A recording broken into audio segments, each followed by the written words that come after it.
আজকে সকালটা একটু অন্যরকম সকাল অতি চলেছে। আমরা সবাই মিলে প্রায় 2-3 জন মিলে চলে আইলাম সকালবেলা সজলকে বাড়ি। আমার বন্ধু সজল সে বলল তার বাথরুমের উপর যে ট্যাঙ্কিটা নতুন বসানো আছে সেই ট্যাঙ্কিটা নাকি তাল পড়ে যায় ফাটিয়ে গেছে।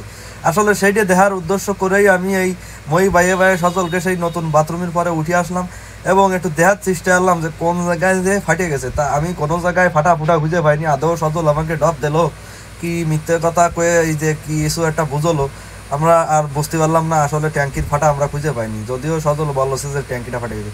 যাই হোক সকালবেলা ওই ট্যাঙ্কি দেখতে এসে উঠে ছাদের পরেতে একটু ভিডিও শুরু করলাম।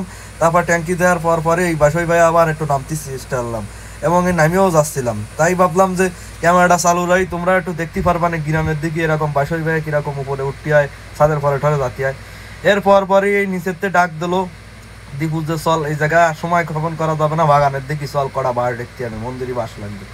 তারপরে দীপুর কথা শুনে আর দেবব্রত ভাইবোর কথা শুনে বাগানের দিকে জাতি দেখলাম ক্যামেরাটা চালু অবস্থায়। ভাবলাম যেহেতু বাগানে ঢুইয়েই পড়েছি তাহলে ক্যামেরা আর কিসের জন্য বন্ধ করবো, ক্যামেরা চলতে থাকুক, তোমরাও একটু দেখতে পারবা না। সেই উদ্দেশ্য করে সজলকে বাগানে এই জায়গায় অনেক আনারস গাছ আছে, অনেক কাঁঠাল গাছ আছে, যাই হোক বাগানে বিভিন্ন প্রকারের ফল ফলের গাছ আছে।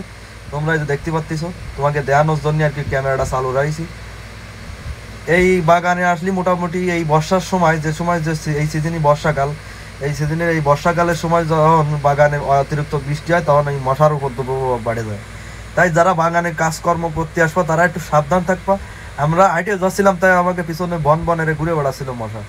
আর এই মশার কামড় যদি একদিন ভালো মতো কেউ খাতে পারে তাকে ডেঙ্গু হবে। তাই ডেঙ্গুতে সাবধান, বাগানে তোমরা কাজ করতে আসলে একটু মশাতে সাবধান থাকবা। যাই হোক ভিডিওটা যদি তোমাকে ভালো লাগে থাকে তাহলে অবশ্যই লাইক কমেন্ট করবা। তাহলে ভালো থাও তোমরা সবাই, দেখা হবে না তো পরবর্তী ভিডিওতে।